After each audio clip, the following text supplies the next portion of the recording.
Canva presents your work horoscope for this week. Deadlines are in retrograde, which we all know can bring some intense energy. Our advice: fend off this forecast with Canva. Like Canva whiteboards to counter creative blocks, and Canva docs for clarity in communications. If you have any sales deals coming through, results will be in your favor with Canva presentations, manifesting many wins for you. It's a great week to love your work at canva.com. Welcome to Good Morning Hospitality, your one-stop shop for the latest news, noteworthy trends, and thought-provoking discussions across the industry. From hotels to short-term rentals to all things travel and hospitality, you'll find each episode equips you with the information that you need to start your week. Join us on Good Morning Hospitality every Wednesday, wherever you get your podcasts.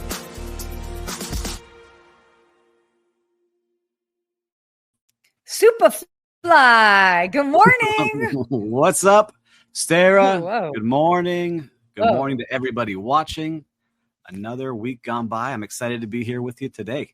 I know. It's nice to be with you from a home studio, not on the road, which is always cool. Man, it's been a busy start to the year. So, good morning, Lou. Lou in the house. Lou, will I see you this weekend in Phoenix or the following weekend in Los Angeles? Ooh, which conferences are you going to? So I am actually going to be speaking. I've got actually a couple things going on. I'll be speaking in Phoenix this weekend at Travel and Adventure Show. We're doing a fun panel with two other travel, I guess, influencers. One who was at one point that's a bummer. One who was the first American to travel to all the countries in the world, Lee Abamonte. Good morning, Christopher. And then we got everybody joining. And then the other one does a lot of travel to Italy. So it'll be a fun conversation. Then I'll be hopping over to New York, seeing my friends that are part of HSMAI. If we have any listeners joining in, let us know.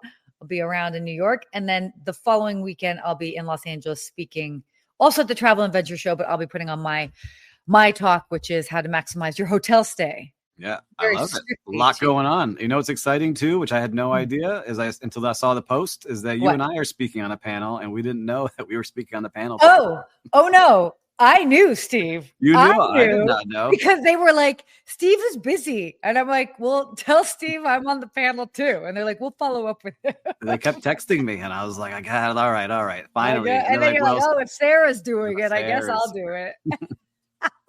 Yeah. Yes. So, that'll be next Friday. They got me. Good morning from Austin, Texas. Good I can't morning, see LinkedIn man. We got user. a lot of people joining.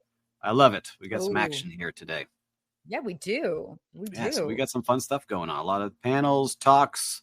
Yeah. A lot of action in my business world too. I know. I feel like you've probably got a lot going on. I mean, I know you do. A lot. And some things hopefully I can share soon. But we've been working on an outdoor glamping project for a long time. That's finally making some serious moves. So good stuff. Good stuff coming along. Very cool. Well, as you guys continue to join the show, live show, let us know where you're joining from. Always cool to see, because we've got people from all over. But if you're ready, I'm ready. Or we can do more coffee talk, whatever you want to do. We can talk about car accidents. We can talk about some other stuff, whatever you want. Oh, no, we're not talking about car accidents. We're not putting that. I already saged myself. For those that don't know, I got into a car accident this weekend. Somebody hit me from behind on the highway. All good. A-okay. Yeah. A-okay. We're turning it around. So, all right. Well, let's talk about some things that are happening. I guess big news. Yeah. Big news in the world of hospitality. Hyatt is this happened this week. Hyatt is acquiring Playa Hotels and Resorts for $2.6 billion. So Hyatt Hotels has announced an agreement to acquire Playa Hotels for $2.6 billion, including $900 million in debt. What's interesting is that this will definitely expand Hyatt's portfolio of all-inclusive resorts in Mexico, the Dominican Republic, and Jamaica. I will say, I mean, Hyatt already has a good number of all-inclusive resorts. I was just at one in December, spoke with them. Yeah. Oh, cool. Love that we are seeing this. Thanks for that, Will, in the background. Producer Will. So yeah, this is interesting. And what were you seeing from Yeah, kind it's of pretty the amazing to see what they're doing. They're betting big bucks on this is how yeah. people want to travel. And we've talked about this a couple of shows now where Marriott has started getting into the all-inclusive. We Yeah. see more and more people like knowing what they're going to pay before they get there and kind of relax on those vacations. But what was interesting is that they bought it for 2.6 billion and they want to now sell all of the hotel properties to a third party so that they're not going to actually own. They'll manage it. So they'll sell it to third parties to raise $2 billion to hopefully pay down some of the debt by 2027. So it's what the brands do. They don't own the hotels. A lot of these brands, they like to be asset light and have the management contract. So it's all right, we'll buy them. Now we own them. Now we're going to flip them to third parties and we'll have our management contract in place for those third parties. So it's an interesting business move. But you've, I think, been to some of their properties, and I was looking at it. I've had a lot of friends go there. My parents have been to some of them. What do you think about this? Do you think more and more people want to go all inclusive? Definitely. I also think it's a really smart move for the business and group tourism sector. For example, so I was at Secrets Tulum, which was, part of Apple Leisure Group, which was in 2021 acquired by Hyatt. And I actually this was in December. I was actually the keynote speaker at their event for their top performing travel advisors. It's fascinating because obviously the travel advisors are sending a lot of leisure travel there. So it was great to see everything that they're offering at a high level, but us being there was very much a business trip experience. And it was really cool to see because obviously you can understand and see it from the leisure perspective being there, but even as like an event. So like groups and events, conferences, very smart move to be able to do that. And you're attracting a whole different group of travelers, great travelers that can help fill in on the off season or at different times. And it was great because again, if you're going someplace for a conference, first of all, if you're being told, oh, there's a conference and it's in Tulum or some other wonderful place in Mexico, you're like, okay, sign me up. So that's obviously attractive. But B, as somebody that's attending that, you don't have to worry about like, oh gosh, like where am I going to go for this? Everything's already all included. So you just get there. You can go eat wherever you need to eat on property. You can go to the events that you need to go to, and it's wonderful. So I think that's a huge move. Yeah, I think so too. And first, I want to say good morning to Alan DeLeo because good morning here from Milwaukee. I also think in talking to some of the GMs of these places is that it's kind of the answer to cruise ships, right? This is the hotel chain's answer because that's what people go on cruises for is everything's included. It's all in one spot. You have all your entertainment. And now you have some fantastic hotels that are now part of bigger brands that you can do the same thing and have that full inclusive resort experience while still being on land. So if you do want to explore more of the cities, you can. Yeah. And I think that's going to be a big win for people. I think for families and singles and whoever's traveling, it's just great. I think it's an awesome thing that Hyatt is doing and really betting big on it. 2.6 billion. Yeah. And also the fact for all of our brand loyalists out there, which we love them, whatever your brand is, the fact that you might be able to earn and use your points for stays at some of these properties. Sometimes it transfers over, sometimes it doesn't, depending on the bigger brand. But I mean, that's great. That's fantastic. So yeah, I think it's all about increasing the portfolio because there are so many different types of travelers out there. And I personally love this. I'm a fan. I think it's great. And then we got another big news from one of their competitors. Why don't you announce it? What do we got coming? Marriott Apartments by Marriott Bonvoy opening its first mainland U.S. property in Savannah. They're opening the Ann, Savannah, Georgia, which is going to be more based. It's their first property in the U.S., which is fascinating. Just in general, Marriott Apartments. Yeah. What are your thoughts on this before we kind of like talk about this? We've seen Marriott is making a bigger push. And good morning, Alex. Thanks for being with us here. Marriott is making a bigger push, right? They signed a deal with Sonder that we talked about a couple of weeks ago. That's more apartment style places. And now this one is their first branded, built up of their own with 157 premium apartments. They're calling them suites, from studios to 4-bedroom lofts. So the property offers apartment-style units equipped with full-size kitchens, in-room laundry, pet-friendly living spaces, and caters to families, groups, and solo travelers. So to everybody.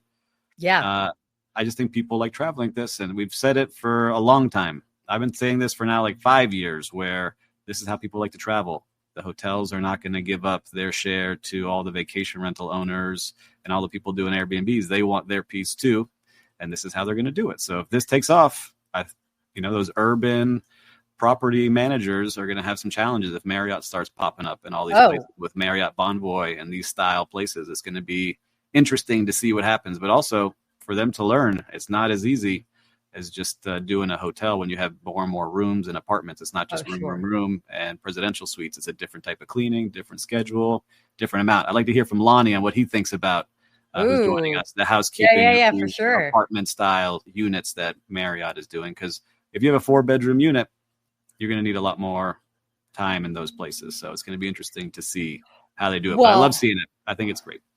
I think it's huge because the key advantage is, again, probably earning and redeeming points. Yep. I'm,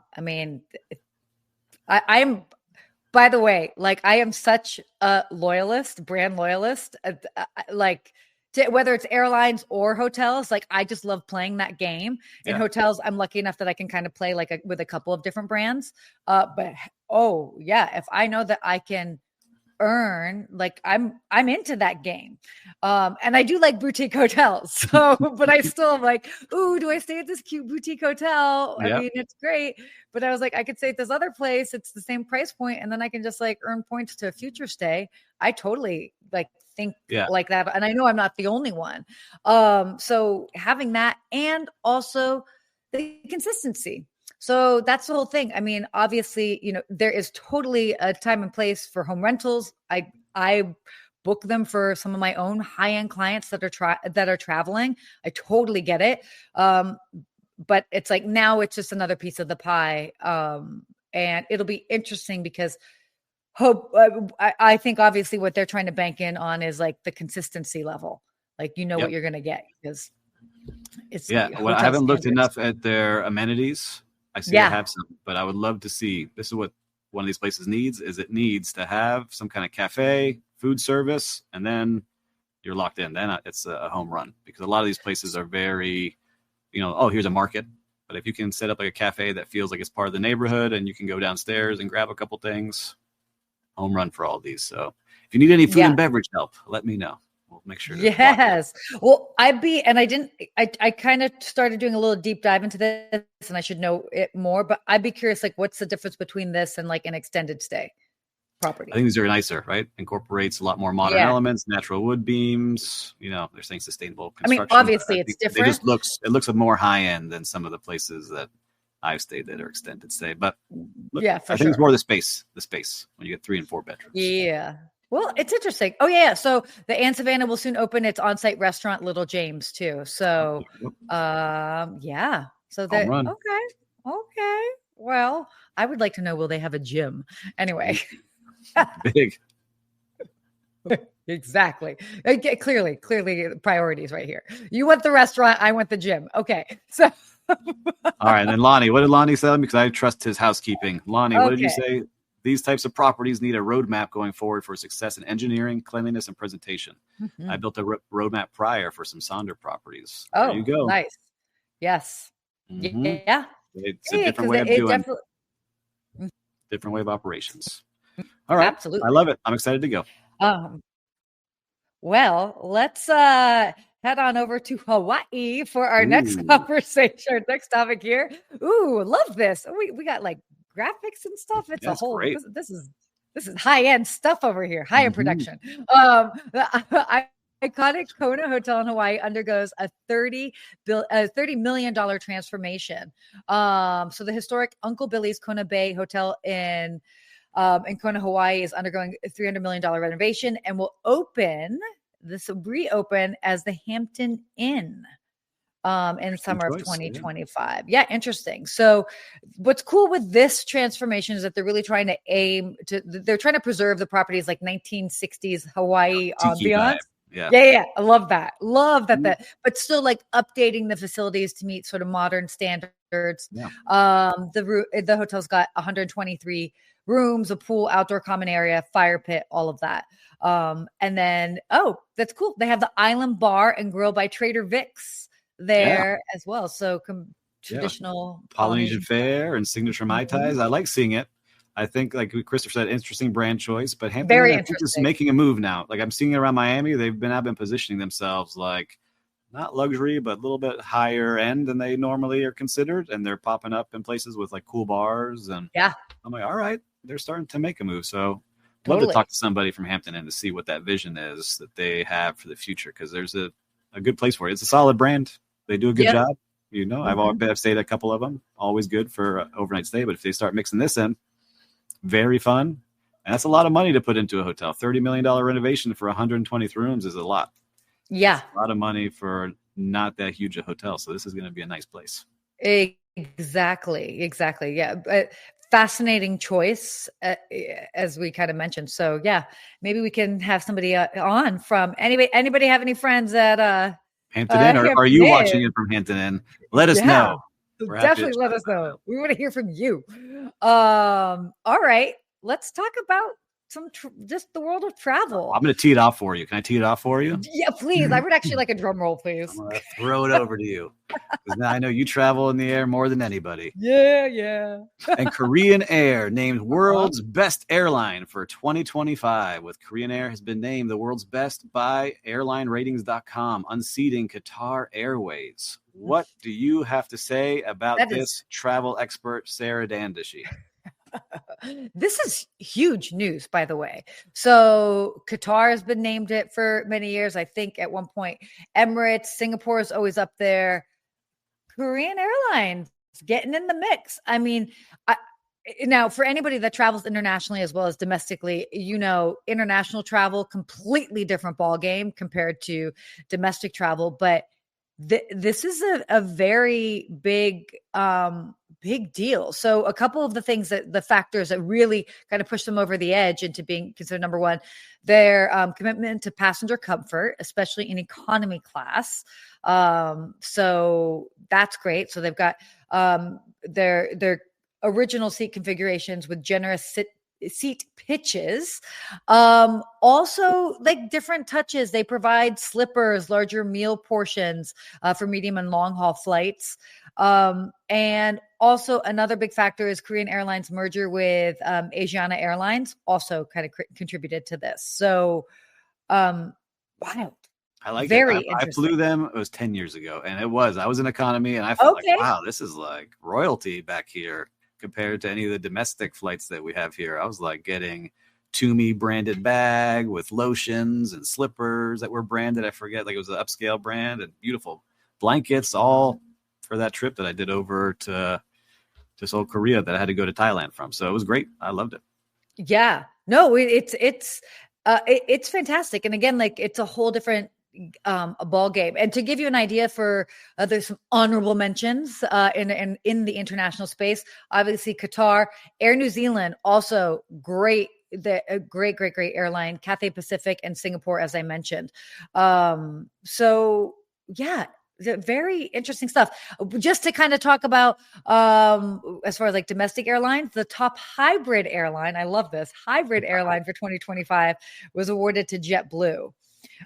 So a hybrid category, I've actually never heard of this, so I wanted to share with you guys, refers to an airline that combines features of both low-cost carriers and full-service airlines.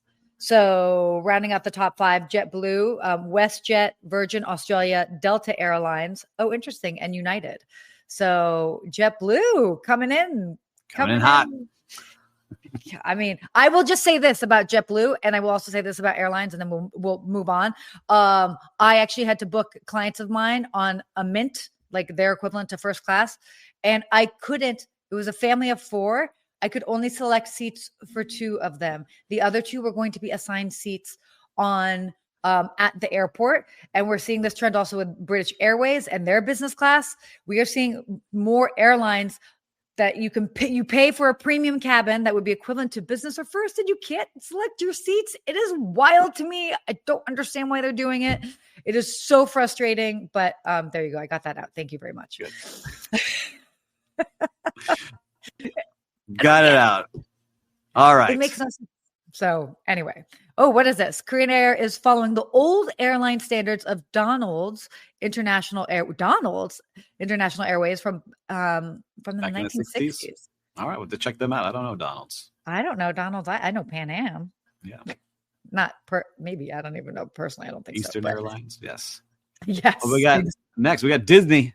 All right. Why don't you lead us in for this? Of course. I'm excited about this one. Disney's expansion continues into cruise ships and theme parks. They are starting to bet big coming up and will be doubling their fleet of cruise ships by 2031. Crazy to say that out there. And they're expanding the park. So they're investing heavily in theme parks with plans to introduce the new attraction based off Avatar, Indiana Jones, Encanto, Monsters, Inc. And they're developing their own new private island for Disney cruisers. So a big push into Disney. And I will say, we are all excited. We're watching all of this theme park fun, my family. And I, with Universal, made their big bet on their new park that opens up this summer in May, Epic Universe, and their new hotel, a Lowe's hotel, that will be a part of it. So that all happens now. So Universal got ahead, and Disney's like, no, here we come. So now they're betting big on the theme park. Wow. So what do you say about this? Are you a Disney adult, Sarah? I haven't seen any of your travel to any Disney theme parks. Here is my new Minnie Mouse thing. Okay, I will say this about Disney. I'm not particularly moved by it. I don't have. I'm not particularly moved by it. But in the times that I have been as an adult, where I had a friend of mine who's a big Disney fan make me go. I was actually pleasantly surprised. Yeah. And I mean, I'm obviously here in Los Angeles, close to Disneyland. I grew up going to Disney World a lot as a kid. And it was cool to go to Disneyland actually with my mom. I took her at one point because she went there back in like the 60s. So that was kind of cool to see through her eyes. I mean, I'm not particularly moved by it, but as far as a business, I will give them this. They know how to keep it moving. They know like it's always going to be busy. There's always going to be lines. And they have really tried to master making the wait process that you can minimize the wait process. I think they've done a very good job with that. And for that, I commend them. But yeah, I'm not. It is a machine. It's a machine. Disney. It is. Yeah. So like I give them a lot of credit. So for me, when I go there, I'm actually more interested, like the operations, like, oh, that's kind of a smart move. Oh, that's interesting. Yeah. And of course, like I enjoy the rides and all of that, but I'm not really wearing Minnie Mouse ears. Yeah. There's some people that go every single day. They have dinner or lunch or something every single day there, but I'm excited for them. It's going to be fun. I'm curious to see if they start doing some things with their hotels, because I guess fantastic hotels there as well. But the cruise ships is big. I've been on one. It is pricey, but they do a fantastic job for families, and you feel like you're in that Disney bubble. So good job, Disney. Keep it pushing. So wait, I'm actually looking up this really quickly because I can't remember off the top of my head. I used to know. Okay. So like I was looking at the price for a annual pass. Mm-hmm. There's different levels now. So it's like a couple hundred up to like several thousand, depending on how often you want to go, blackout dates. Disney Incredipass, for example, $1,500, and then you get 20% off merchandise in stores. So if you go all the time and you live there, like I have some friends that go all the time. They go every Friday and Saturday. They don't go on the rides. They just have dinner. They like watching the shows. They love that world. And so it's worth that $1,500. It's like access to the country club over there. Yeah, that's not bad. You know what I mean? Like when you know how much like a regular pass is, and like for that, and if you live close to it and you like to go a lot, it honestly makes sense. Yeah. Any of you out there going on any Disney cruises or Disney hotel visits anytime soon? I know spring break is the busiest time of year over there. We'll be sneaking over there for my kids' birthdays pretty soon. Fun. We just go make sure we have a great time, and then all on back down to Miami. Yeah, I think it's great. I mean, look, you can't go wrong with Disney. They definitely know what they're doing. It's very true. They definitely know what they're doing. Okay. Well, should we get into our real-time recap? Let's do it.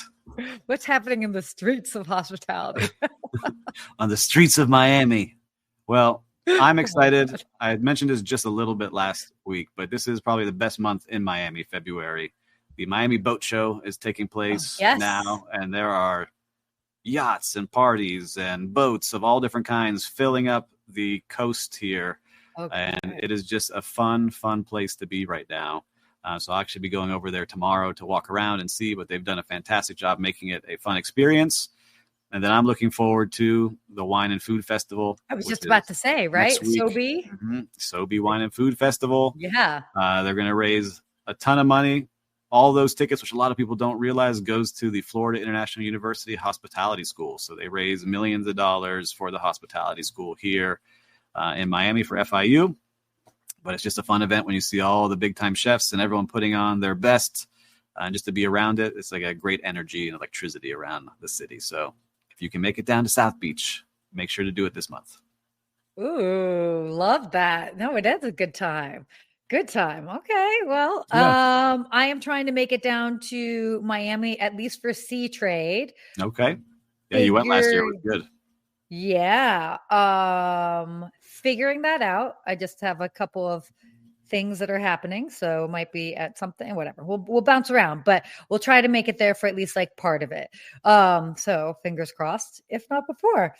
My real-time recap. Okay, this is, I love this, where you get to see hospitality in unusual places. That's actually why I wanted to create this real-time recap segment. Is how we can see hospitality in unusual places. Obviously, in usual places, that's great too. So I got into a car accident this weekend. Somebody rear-ended me, and I had to have my car towed because my one tire blew completely. And the AAA guys first of all, everybody in the whole situation was pleasant, nice, helpful, calm. Even my interaction with the police, we had to file a police report, or California Highway Patrol. Very nice, kind, all things considered. I mean, you would like to think that would be the case, but I don't know. Sometimes people have bad days. But the AAA guys, and I'm just like, I don't even know, like I don't have a car. Like I was so discombobulated. Yeah. And I'm like, okay, my car is getting towed to a tow yard. Like, do I just take an Uber from this random city street? Like whatever. And they're like, we'll take you home. And I don't think that they normally do that because it was a little bit in a different direction. And they were so nice along the way. They held onto my car. And then they ended up driving me back home. Then in different times where I was like, oh my God, I don't know if I got this right picture. I was like, hey, can I swing by? And they're like, you know what? We'll take a picture for you and send it to you, save you the drive.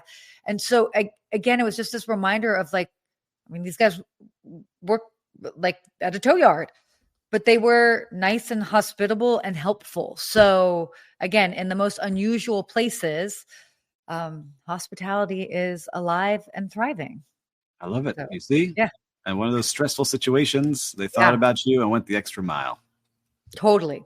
So nice. So, I mean, all things considered, nobody was not a situation people want to be in, but yeah. So again, hospitality is out there, and I really love seeing that when people are kind and courteous. So good job out there to those tow truck drivers. Yeah. Thank you, AAA.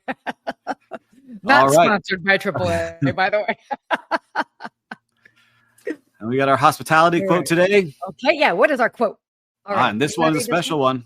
Yep. This one comes from the recently released Hospitality Unlocked, now available on Amazon.